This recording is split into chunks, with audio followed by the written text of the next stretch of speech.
Meantime, a Fresno man is going to prison for life under the three strikes law he inspired after a 1992 murder case.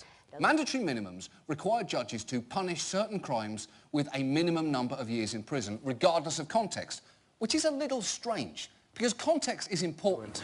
The system forced me to do it. A 55-year sentence is not going to do anything more than a 5 or 10-year sentence would have done. He got a life sentence for 3 ounces of meth. That is insane. And Monday, the judge used the three strikes law to send Walker to prison for life. The three strike laws provides for mandatory life imprisonment for someone who is convicted of a serious felony or has been convicted of 2 or more previous felonies in federal state courts, one of which has to be a serious felony. The problem with this law is that it causes overflows in prison populations. Repeat offenders will have more costly and timely court trials. Incarceration rates for minorities will likely increase, and it has no impact on crime rates. The 1994 crime bill passed by the Clinton administration constitutes what we now know as the Three Strikes Law. Not wanting to be seen as a soft-on-crime liberal, President Clinton passed one of the most draconian criminal justice bills to date. Among money for hiring 100,000 new police officers, $9.7 billion in funding for prisons, and an expansion of crimes warranting the death penalty, this bill established the Three Strikes Law.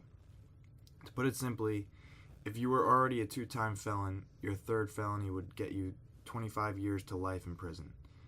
Now, at first glance, it may sound reasonable to punish a repeat offender more harshly because it signifies that they haven't learned their lesson. However, this view lacks empathy for those whose third felony was minor compared to their first 2 felonies. However, the problems with the Three Strikes Law go deeper than that. It, of course, contributed hugely to mass incarceration. As of 2016, the federal prison population has more than doubled since Clinton's crime bill was passed. To explain that fact away, the former president has said that his bill caused, quote, a 25-year low in crime and a 33-year low in the murder rate. This line of argument is misleading and wrong.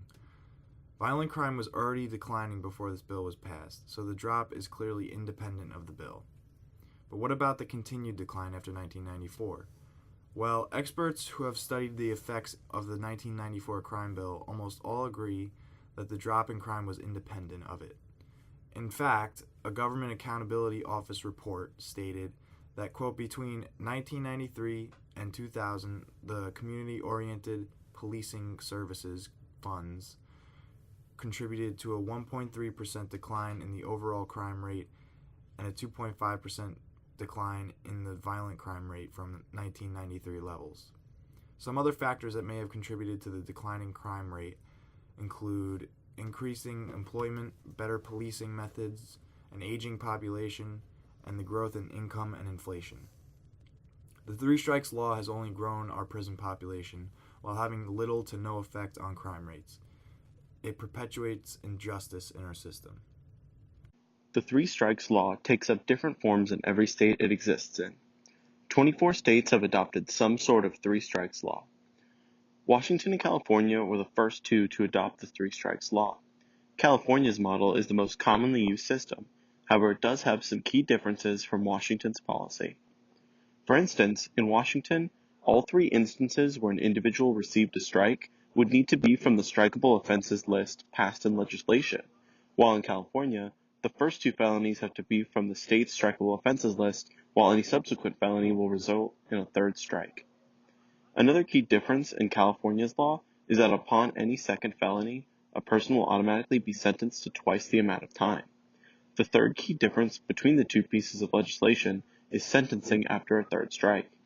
In Washington, after a 3rd strike, a person will receive a life sentence with no chance for parole, while in California, a person could receive parole after they serve 25 years. One of the strangest differences between states that adopt the Three Strikes Law is how many states don't actually use 3 strikes. In many states, a person may receive severe punishment at 2 strikes or 4 strikes, depending upon the laws in that specific state. One way to resolve this issue is with the new bipartisan First Step Act. The First Step Act would require Federal Bureau of Prisons to adopt a risk assessment tool, assessing all federal prisoners for their risk of recidivism. and categorize them as minimum, low, medium, or high risk. Some federal prisoners would be able to earn time credits for completing rehabilitative programs, which minimum and low risk prisoners would be able to redeem for more time in halfway houses or home confinement at the end of the person's sentence, so long as their warden does not object to the writing. Medium and high risk prisoners would have to petition to redeem time credits they earn, but would only redeem credits with approval of warden and a determination that they are not likely to reoffend and not a public safety threat. Judges will get more discretion in deciding the outcomes of these cases because now prosecutors can force 25 years to life sentences with the current mandatory minimum laws. The issue lies in getting the bill passed. Though this is a bipartisan bill, there is still pushback from Democrats and Republicans. In the Senate, Democrats Cory Booker, Dick Durbin, and Kamala Harris are normally on the side of criminal justice reform, but when it comes to the First Step Act, they have strongly opposed the bill. Also, Mitch McConnell has indicated that he may not allow the bill to come up for a vote. But if we really want to address this problem permanently, we need states and the federal government not just to repeal mandatory minimums going forward, but to also pass laws so that existing prisoners can apply for retroactively reduced sentences. Because almost everyone has agreed that mandatory minimum laws were a mistake. And we cannot have a system where people are continuing to pay for that mistake.